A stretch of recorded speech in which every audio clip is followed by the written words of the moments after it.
Good morning, everybody. Thank you for joining us here today for an important announcement. I'm here with our brand new Buffalo Police Commissioner, Erika Shields. Good to see you this morning, Commissioner, and members of the Buffalo Police Department. I've said it before and I'll say it again.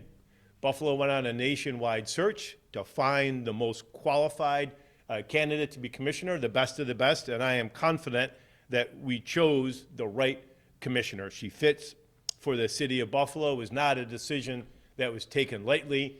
We had people from all different areas of the community involved in this very important decision, but police commissioner is one of the keystone positions to make the city function, and I'm very happy that we're here today, and I'm confident in Commissioner Shields' abilities to handle the tasks ahead and the individual challenges for the city of Buffalo. She has the experience necessary leading two large police departments in different areas of the country. So we are looking forward to her leadership to bring us into a new chapter of the history of the Buffalo Police Department. We understand, and she understands, that one of my goals of this administration is transparency and accountability. She is on board with those goals, and I know that she will act honorably and that she understands the emphasis on those goals of transparency and accountability. Commissioner Shields told me that she intends to hit the ground running. She's doing that today. She's had conversations throughout the community and meetings throughout the community and meetings and conversations throughout the police department. And we're here today, and she's here today to announce the leadership team that she has assembled. So it's my pleasure to bring up Buffalo Police Commissioner Erika Shields. Thank you, Mayor. Thank you. Good morning. First off, thank you, Mayor Ryan, for affording me this opportunity. It is, I can't say this enough, an honor to lead the Buffalo Police Department. It is, having led two other large agencies, I know the enormity of the responsibility, and it is not something that I take lightly. I am committed to this agency, to this city, and I believe as we move forward, you'll see that in my actions. Today is a fantastic day because when I came in here, I saw that there was an abundance of talent within the agency, and there are leaders in BPD, and it made my job much easier in compiling a leadership team. It was important to me to do it in a timely fashion because there needed to be a strong continuity of operations, and as long as there were vacancies, that made it was going to hamper our moving forward. I first off have to say that Interim Commissioner Craig Macy, I can't say this enough, did a phenomenal job. It is so often that when people have an interim title, they just are placeholders and they're just holding things down. He worked, and he stabilized this department and has us going full bore, and it's made my life so much easier. And it was really important to me that he stay on, and thankfully he has agreed to serve as my first deputy commissioner, and I am personally very grateful for that. Thank you. One of the things that I saw right off, whether it was in the department, meeting with council people, or the short amount of times that I had in the community, meeting with some community members, was that Thelma Jones, when she would walk in a room, just commanded a level of respect that you just can't create, buy, or afford someone through a title. She clearly has done the work, and people recognize it, know that, and she is a strong leader. And that's what I'm looking for, people of character, integrity, and who know how to lead people. And I'm just so happy that she agreed to take the Deputy Commissioner position of administration. So thank you, Commissioner Jones. Thank you. Unfortunately, when you promote someone who's uber talented, you're creating a vacancy. And I knew that if I didn't get this right, the C District was going to be all over me. And one of the names that kept coming up was Andre Lloyd. He's served in the military with honor. He serves in internal affairs, is steady. He knows policy. He knows leadership. And that's what I need. I need someone who is a commander, who understands the value of connecting and serving the community, connecting with and serving the community. And once I spent time with him, it was an easy decision. Of course, I also leaned into, and I value the opinions of the Deputy Mayor Rusi and Interim Commissioner Macy. Their opinions I value highly. And I am very grateful that Chief Lloyd has agreed to accept the chief's position. So thank you and welcome. So I feel very confident about the leadership team that I have put together.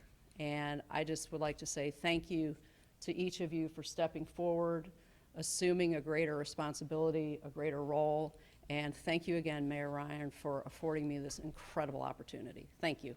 Excellent. Way to go, Commissioner. So we'll open up the hot topics to start. Commissioner, the police department has been operating without a contract for quite some time now. These choices, you're pulling people from within the department. How does that impact your ability to now come to a new contract?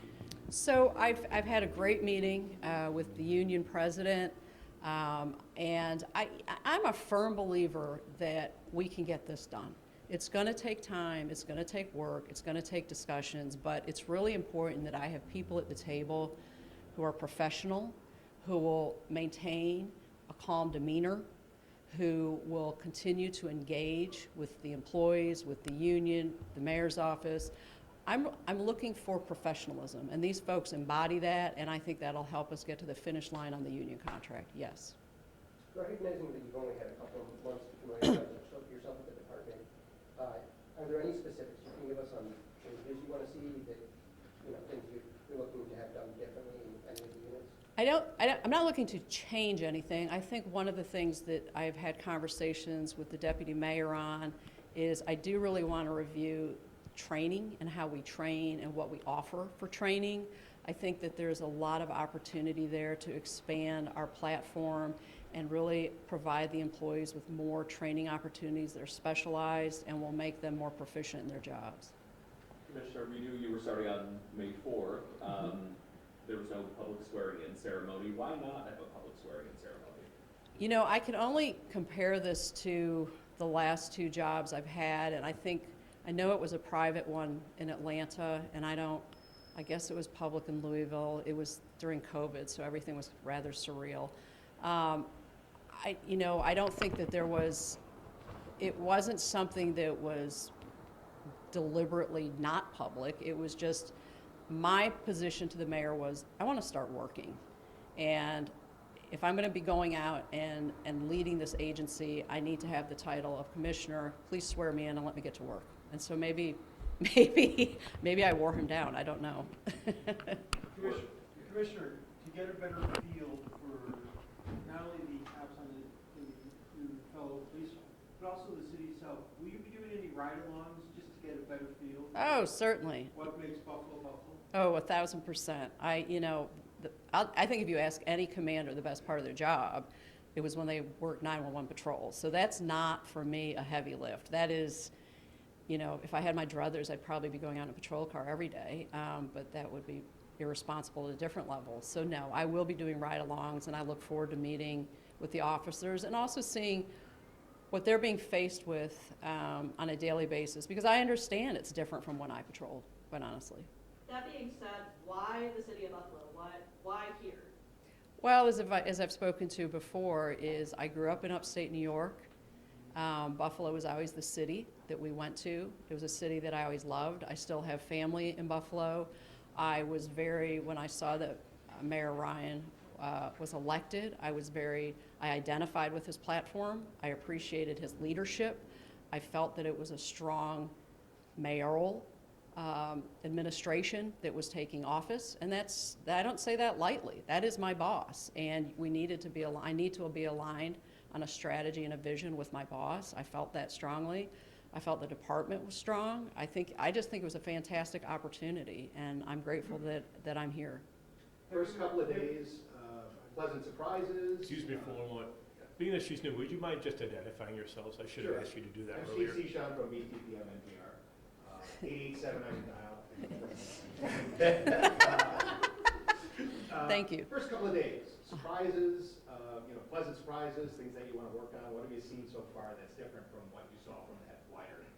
what I will say has been really an incredible surprise is the bulk of my time that I had spent prior to taking the oath was external to the police department. And there had been an enormous amount of positive energy and passion, both from the mayor's city hall and from the community.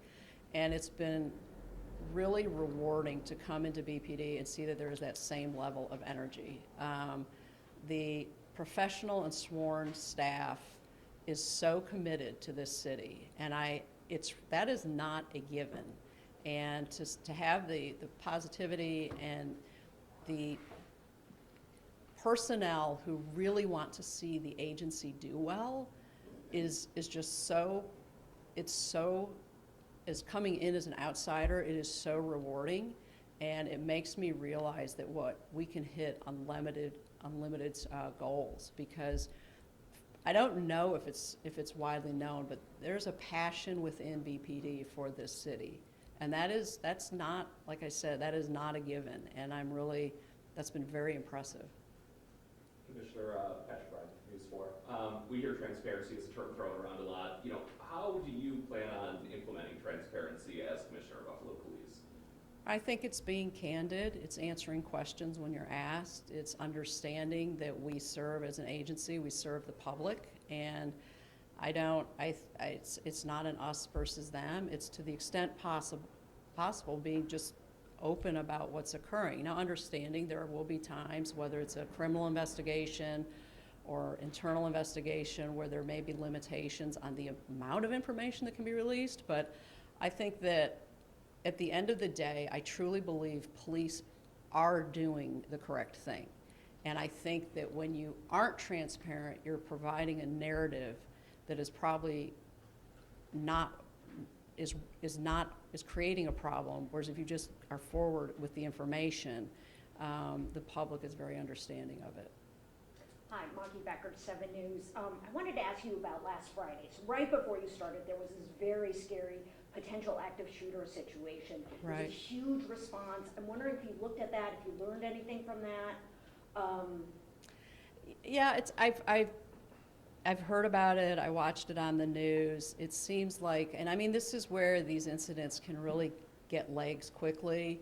And my understanding is that a call went over radio indicating that there was an active shooter, so everyone responds quickly, which if there was an active shooter is what you want.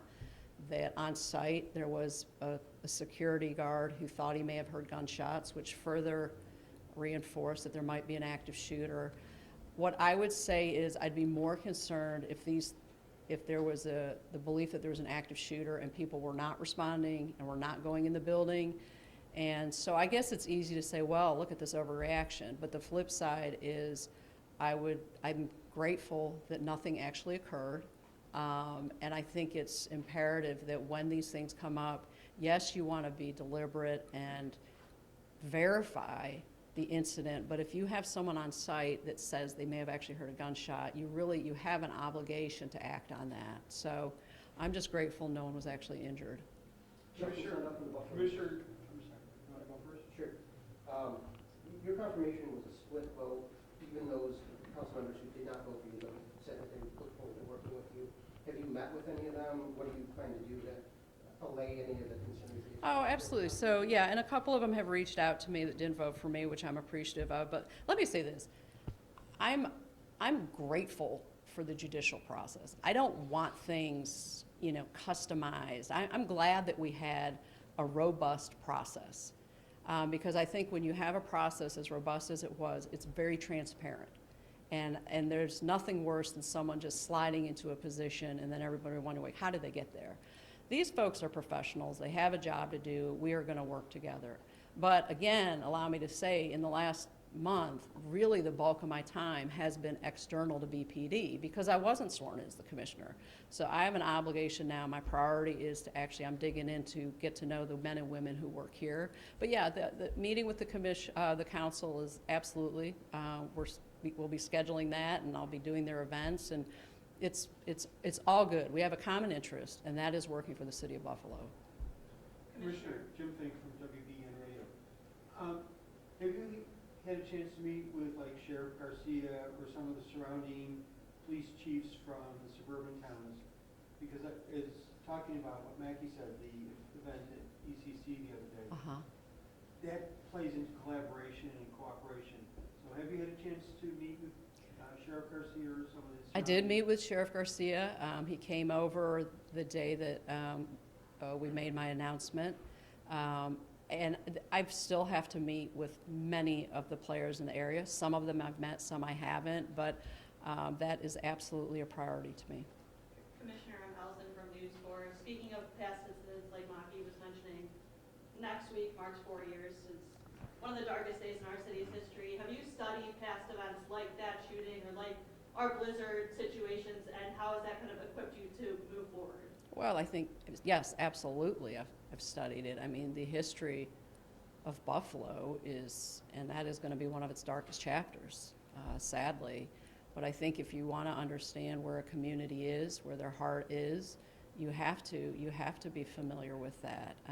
Just like the snowstorm, where there were so many fatalities. You have to be empathetic to the community, and also understand that people are going to react differently to different situations because may have been impacted harshly by some of these things. So absolutely, that was a part of me preparing for this job. What I also will say, though, is because I was from upstate New York, I've always been locked in on what's going on in the state, so it wasn't new to me in that sense. How do you build that trust with those community members that have different histories than you? It's just going out and allowing them to get to know me. Hi, Commissioner. Last one here before you off topics. Melissa Clausel from Channel 2. The police union has also expressed concerns about staffing shortages, obviously heading into a very busy summer season. Any plans to address that? Yes, certainly, and I think that the police department is experiencing what most agencies across the U.S. are, and that is there is a shortage of officers, a shortage of applicants. And so I think that this is something that I'll be working closely with my commissioners, the deputy mayor, to try to figure out what is the best way. We've got to come up with a recruitment and hiring platform, and certainly the union will be at the table on that because, as we move forward and retirements come, I suspect, I haven't had a chance to really drill down on the numbers, but I suspect there's quite a gap in the attrition rate. I know we've Yep. got Can I get one more in there? I'm sorry. I think a lot of people outside the department aren't familiar with the command structure. Can you explain like what your deputies are going to be doing?